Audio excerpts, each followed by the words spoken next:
want to start by reading you two quotations.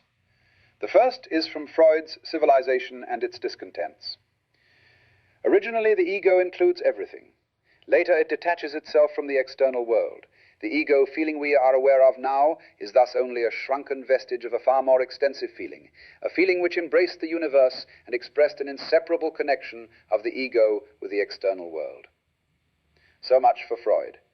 The second is from Gardner Murphy, professor of psychology at Columbia University, and from his book Personality.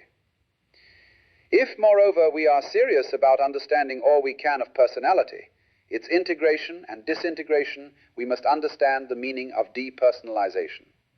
Those experiences in which individual self-awareness is abrogated, and the individual melts into an awareness which is no longer anchored upon selfhood.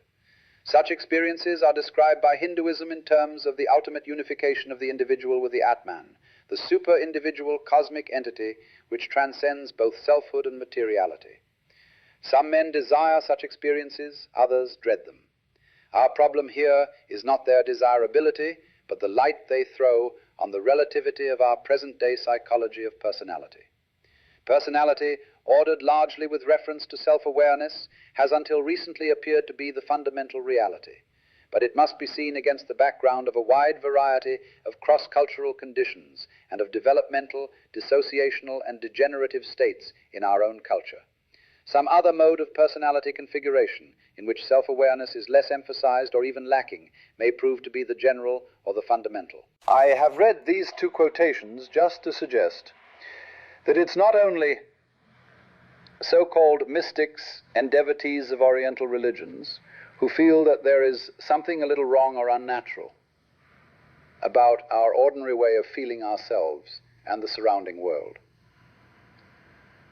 For the psychologist as well as the mystic may easily hit upon the idea that human beings are bedeviled by a fundamental twist of perception, a distortion of their whole feeling of life,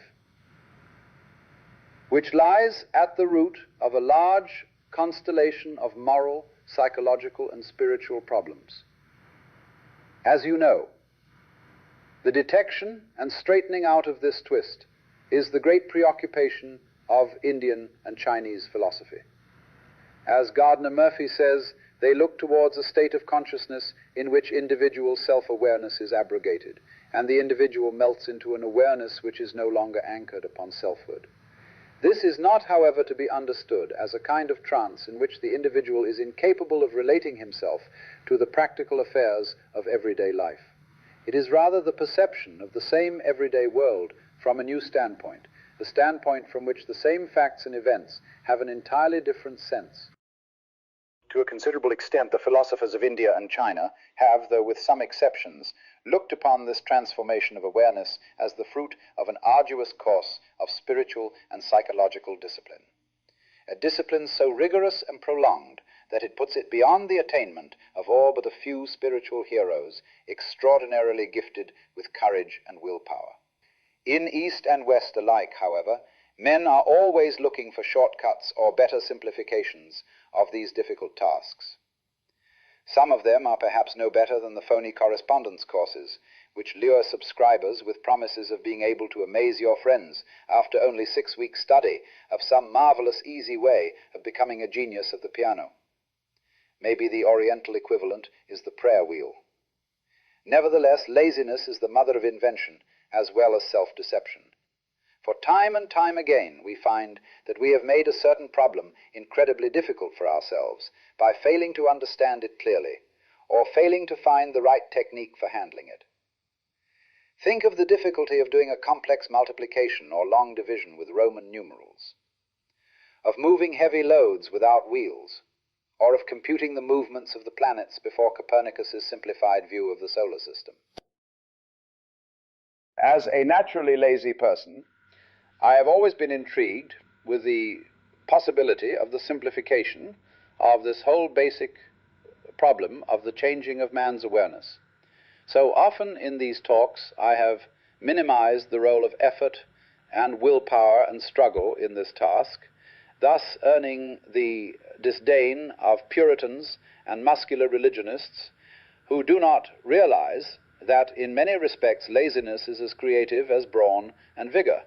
I suppose the trouble with these people is basically an economic view of the spiritual life, as if it were subject to the law of supply and demand, so that whatever becomes common or unusual becomes cheap, as if sages would become fools by being as plentiful as fools. Yet I don't think that this economic analogy is at all proper. I would rather compare the kind of awareness I'm thinking about to something like eyesight. Just about everyone has it, and yet to everyone it is incredibly precious. There may be a great deal of difference in value between what people do with their eyes, between looking at TV commercials and looking at great works of art, but in both cases we are aware of the marvel and the worth of sight itself.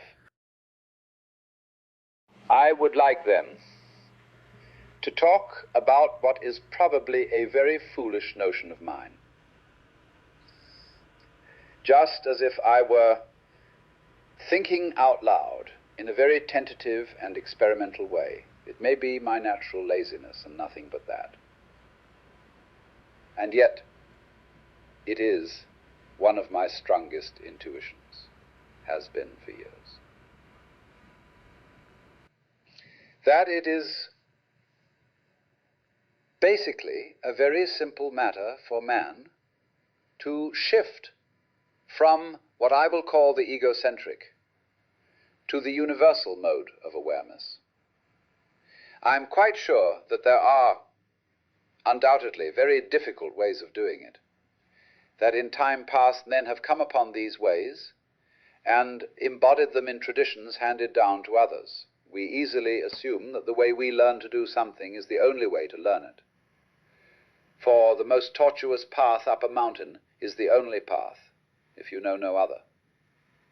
For example, if you watched Hindu dancing, you will have noticed the curious and fascinating gesture of moving the head from side to side so that it seems to float above the shoulders detached from the neck. Now you can spend months and almost sweat blood to learn this trick unless someone points out that it comes quite naturally, if you will hold up your arms and then try to touch your biceps with your ears. It's a little awkward at first, but you very soon get the hang of it, though I have heard it described as a strange dislocation of the neck which no Westerner can ever learn. It's the old story of the mysterious East, which is not really so mysterious after all. But part of the apparent mystery is that Eastern teachers of any art, whether dancing or yoga, will always tend to make you find out things for yourself, and often let you persist for ages on a completely wrong track.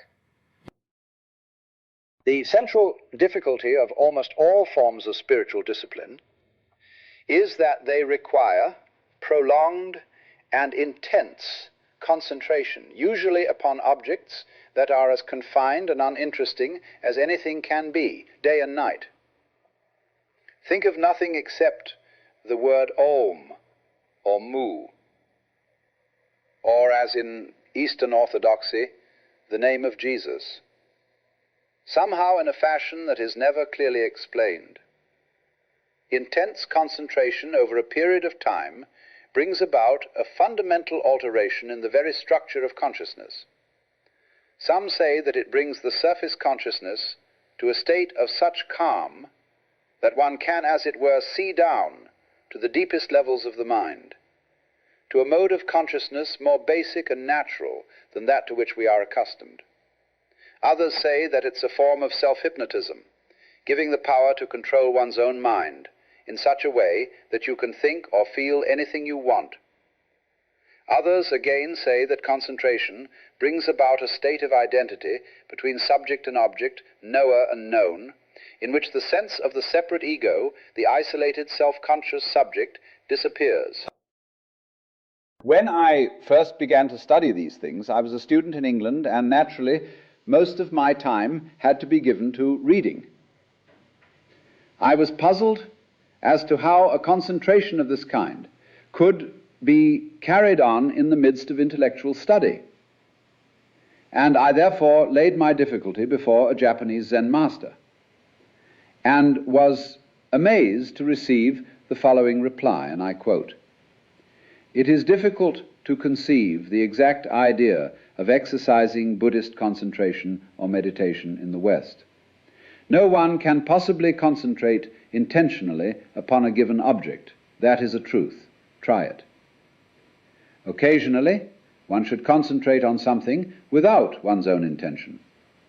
That concentration is deep and strong and lasts a long time. Sometimes it reaches to samadhi. If we speak philosophically, we might say that we are concentrating constantly, every day. We concentrate on every smallest thought that comes into and passes through our brain. Though it comes and passes so quickly, nevertheless, we never fail to concentrate ourselves in each of those thoughts. In fact, we focus our attention, concentrate on the strongest thought, that which arouses most interest, which presents itself at any moment. If it were not the strongest, we, of our own intention, using our everyday conscious mind, could not possibly concentrate upon it. Our concentration is always absorbed into the strongest thought. Speaking logically, we say, no, it is of no use to try to concentrate on a given thing. Yet we should concentrate every moment while we are living. In the first stage of meditation, we understand that our egoistic intention to concentrate on anything is impossible. Therefore, we train ourselves to concentrate according to the power which is beyond our everyday consciousness and which is yet within us. So we yield entirely to our true or real nature, which connects with all nature. To practice this, one must give up one's own intention, shut off, as it were, one's own brain action, cease to drive one's mind in an egoistic sense. Just let go as you go with the stream, not rowing your boat with your own strength or purpose. Go with the stream of nature. Do not try to go against the stream. This is practice for a beginner, but using it, you will find entrance into the way. For me, this answer was an eye-opener. 3 things stood out from it. The first, which I had already realized, was that to the degree that the act of concentration upon anything is intentional, it is self-frustrating. It is concentrating on concentrating. The second was the, to me, odd notion that we are really concentrating all the time upon every successive thought, however brief. In other words, concentration, the absorption of the subject in the object or vice versa, is the natural state of our consciousness. The third isn't quite so easy to express because it seems paradoxical. The idea of training oneself to concentrate without intention, according to the power of nature which is beyond our everyday consciousness and yet within us. Yet, this apparent paradox becomes intelligible if one has correctly understood the first 2 points. The reason why trying intentionally to concentrate is self-frustrating is that it is what the Zen people call putting legs on a snake. It is a confusing irrelevance trying to do what one is already doing. For the second point was that the mind is necessarily and always concentrated. The problem is not so much to concentrate as to prolong concentration in any one thought or impression. But this must be done naturally, according to the mind's innate mode of functioning and not by force. If, in other words, I understand that forced or intentional concentration is impossible, if I really know this to be so and thus give it up, I immediately and automatically acquire the feel of the mind's innate and natural concentration, and so am enabled to use it. Now, this leads me to a quite different matter with which I want to close this program. I am sure you all know by now that Lewis Hill, the man who founded and ran this station for so long, recently took his own life. Not, he said, for anger or for despair, but for peace. I know there are those who have shaken their heads, saying too bad he couldn't take it. For we have been drilled into the idea that to take one's own life is at root a cowardly solution to a problem. Lewis Hill was a man who believed very much in the importance and necessity of struggle at the spiritual level. So much so that we have often had arguments about it. However, he was at the same time a pacifist and a poet and a great humanist. And this is simply to say that he was extremely sensitive. He was not made to take it as if he were a human punching bag. And thus life forced him to discover what Chesterton called the splendid limitations of being a man. The depth and quality of human consciousness is outlined and defined by its borders, beyond which there are things which it cannot take. Thus our very weaknesses are our strengths. And as Lao Tzu said, suppleness and tenderness are the concomitants of life, while rigidity and hardness are the concomitants of death. Now, believe me, it's no easy matter to run a truly imaginative and creative institution in these times. Not only do the very people who have the imagination and creativity often lack the sheer business or administrative cunning which every institution now seems to require, but it's also the very devil to find adequate money for any cultural enterprise. This is especially true for those that do not kowtow to the sacred cow of being academically and socially sound, which often means merely dull. Although Lewis Hill was no businessman, he had an extraordinary gift for finding emergency funds, and repeatedly his genius saved KPFA from collapse. Now, my friends, this genius is withdrawn, and tired as some of you may be of hearing it, the future of KPFA is again in danger. To the very best of my knowledge, there is no other radio station, not only in the United States, but in the world, over which one may speak as freely or as deeply as KPFA, let alone hear such music, drama, or poetry. The existence of this station is the unique privilege of the Bay Area, for in this you have a cultural achievement enjoyed here alone. The maintenance of KPFA is not an expensive luxury. At most, it costs a measly $100,000 per year and could perhaps be run for less. Less than the cost of a single fighting plane for the Air Force. Less than the annual budget of even a small-town education mill of a college. The strange thing is that it might be easier to find funds for KPFA if it cost $1 million a year to run. But then you may be sure it wouldn't be the same kind of institution. May I make then a very simple request? I don't think that anyone listening at this point would have given his attention this long if this kind of program were not of considerable value to him. May I ask then that everyone now listening, and I mean everyone, scrape together $5, put it in an envelope, and send it to this station as a memorial to the brave man, the very sensitive man, who has fought for 7 years to give you in Northern California the privilege of having the only really free and unashamedly creative and adventurous radio station in the world. You know the address, KPFA, Berkeley 4, California.